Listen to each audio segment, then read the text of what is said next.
Oh, hi guys. How you doing? There's a couple of them here. Oh, these guys are going for it. Big one's going for it. Come on. Eat it. Eat it. Eat it. Oh, I missed him. I missed him. I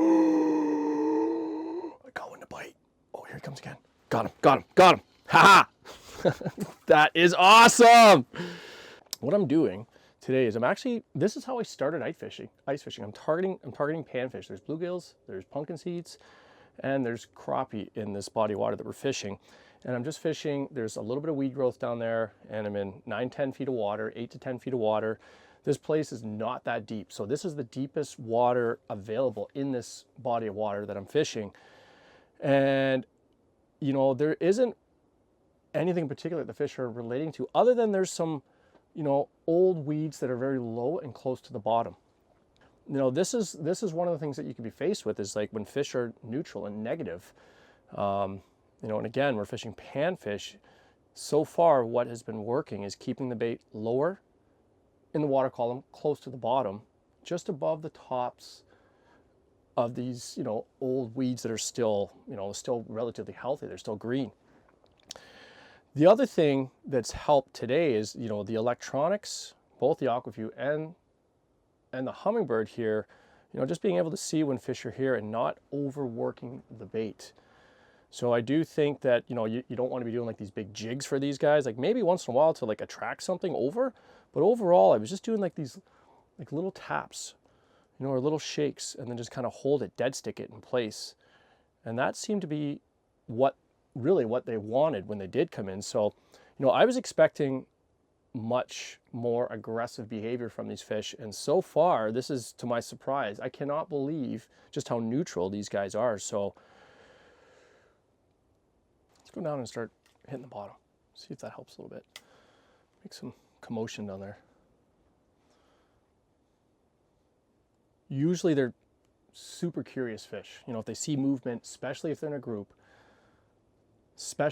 they can get competitive, like I said, and they'll zip over. So, you know, the fish are neutral, but I still have seen interest, and I've caught fish, but not like I thought I was going to. So, you know, this is another thing, is I'm going to actually do the old, you know, hit the bottom, boom, boom, boom, boom, boom, boom, you know, typical, make a little puff of mud, right, to try to attract fish over. And then, you know, I'll pick it up after doing that for maybe 30 seconds, 20 seconds, 10 seconds, and I'm just going to pick it up and hold it there. Kind of shake it in place. And just going to repeat that over and over until hopefully, you know, another opportunity comes where one swims in that was attracted by the movement of that and the mucking on the bottom, and, you know, visually seeing that puff of dust in the area where I'm hitting bottom. And then, you know, obviously, hopefully he finds my little tungsten toad here with the maggots. If you don't have, you know, an AquaView and you don't have a graph, like, that's okay too. One of the other things that I used to do, and it was a great way to get them, is you try to get the area as dark as possible. So if you don't have a hut, one of the things we used to do is we used to lay on the ice and look down the hole. And a lot of times there's a point when you lower a bait down where you can still see it, and we would kind of work the bait right there and actually visually see fish come over and eat it. So that was one of the things that I really found interesting about fishing for panfish, was just that you could sight fish them. And, you know, realistically, like, there's other species, they can be pretty tricky to catch, and you might only get 1 or 2 chances. And sometimes with panfish, you know, if you get the right day or the right situation, you can catch some numbers of them. And some of them, you know, they get surprisingly big, and it's a lot of fun. You can learn a lot too. They're not as easy as everybody thinks they are. Like in the summertime, oh, I got a largemouth coming in. Let's see what he does. We got a largemouth. Oh, he's gonna eat it. Oh, he spit it out. No. Oh, he's coming back. Come on, bud. Eat it. Got him. Got him. That is awesome. Okay, so where I am fishing, bass is open, and this is a bonus. Definitely not targeting this. I don't know how big it is. Oh, I'm in my cord. Uh-oh, I'm in the AquaView cord. That's okay. Oh, that's a good one. Oh, I'm totally in the AquaView. No. How am I going to do this? Oh, I lost him. Oh, I did. I lost him. Got caught in the cord for the AquaView. Oh, that's okay. That's okay. That was cool. So a decent little largemouth just came in. Had a little bite. Fought him for a second. And I lost it at the corner of the aqua view.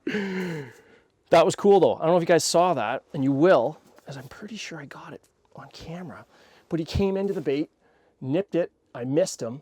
I jigged it once, he did a total 180 and came in and ate it. So pretty cool. I think this is gonna be, the plan is just stick this out and just wait for fish, because there's definitely fish cruising. You know, in this deeper, what we found is the deepest part of this body of water. Clearly they're using it. And every now and then, if you can attract them by shaking it. So I just did that little pound on the bottom thing that I was saying, and I picked it up and I was holding it there. You know, and he just came in, and that one actually, he had to have it. So that was pretty cool. Too bad I lost him. You know, traditionally, I would run around a lot more, and I did. I did do some moving around and drilled a bunch of holes and found fish in a few different spots. But like I said, this was the deepest section that I could find. So if you're dealing with fish that are really negative and neutral, and you know they're there, be patient and give them time. Because the other thing that I find is so important for these panfish, really important, is making sure you have the right equipment. This is a rod that, you know, I got this rod years ago, and I think I paid $10 or $12 for it. But this is the key here. Do you see how soft and gummy it is? Like, it literally has this little noodly tip here. And I'm fishing with light line. I'm using 2 and 4 pound test fluorocarbon. You can use monofilament too, that's fine. But the thin diameter line is very, very important. And the main reason for that, I think, in my opinion, is it allows you to fish these really tiny baits and give them proper action. If the line's too stiff, it will work, and yes, you'll catch fish, but really the line will overpower the size of these baits. So it's really important that you have an outfit that is soft, very soft. Length is up to you. I think this is a 24-inch rod. You can use a 36-inch rod. You can use a 40-inch rod, whatever. But don't necessarily need a super expensive rod. So try to find one that's, you know, relatively inexpensive, but has, you know, this really limber action, because that makes a big difference with fishing the small jigs and the light line.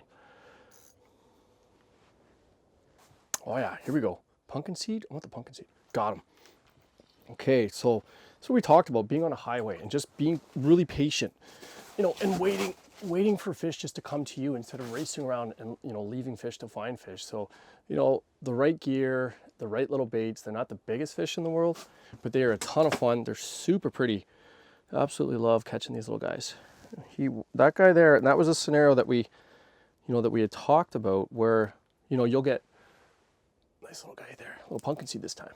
You'll get multiple fish that come in at the same time, and they seem to compete with each other. So that's been the key, is just being patient and waiting in an area that has them. And the singles were tricky, but we did get a few. And then whenever there was multiple fish, you know, you could literally get them fired up, because one would go for it and the other one would get excited, and then simply just by kind of leaving it in that area and giving it some movement and watching the aqua view or your graph, or lifting. If you don't have a graph, you gotta lift really slow when you see, or if you feel anything, constantly putting pressure on your rod tip, you know, just a little bit of pressure, because the jig is so light. This jig weighs, you know, it doesn't weigh much. It's dense, it sinks really quick. And with the light line and the soft rod, you can feel it. Like, you can feel it work on the rod tip.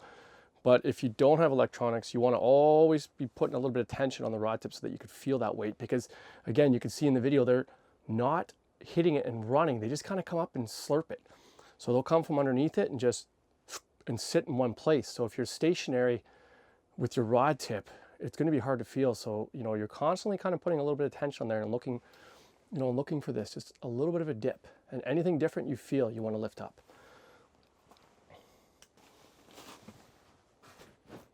Go for it, bud. Do it. Come on. Just look at, he's hanging onto the back. Got him. They are so fussy. So fussy. Another really good one though. That is what we're looking for right there. Gills like that. Oh. Oh. He's gone. But I don't know, hopefully you guys can see that on the aqua view, but he just kind of like came up and just barely touched it, turned around, you know, the bait turned around, and then slurped it in. Boo, I can't believe I dropped it though. Sorry guys.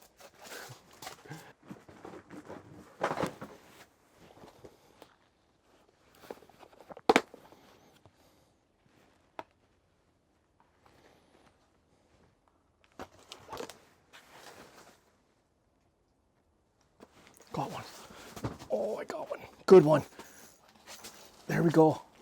Big largemouth just came in and ate that tungsten toad with the maggots. I don't think I got the aqua view for this guy, but oh, he came off. Oh,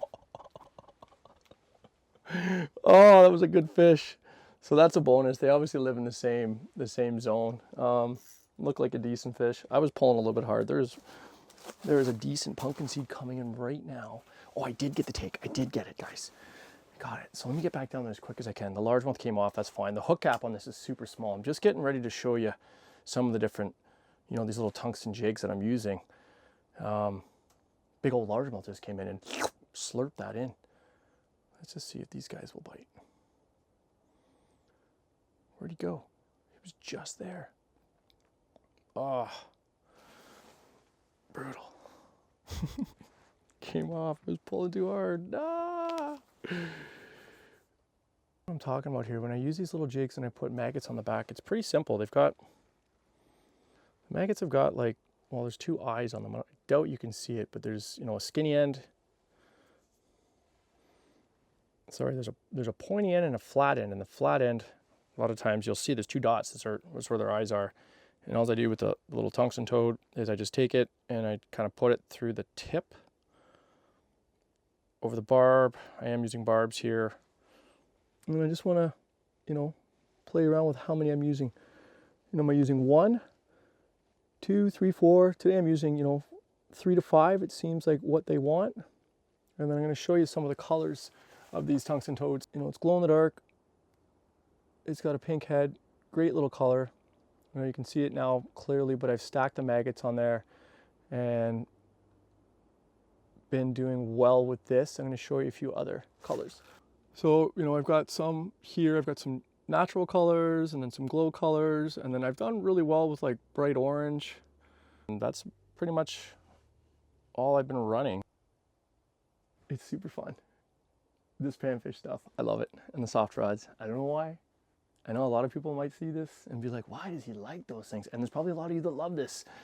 But if you want to get into ice fishing or you want to try something different, try some of these things. Get a little light outfit, put the lightest line you can on it, 4-pound test, 3-pound test, 2-pound test. Get some of these little tungsten toads, some maggots. Super fun.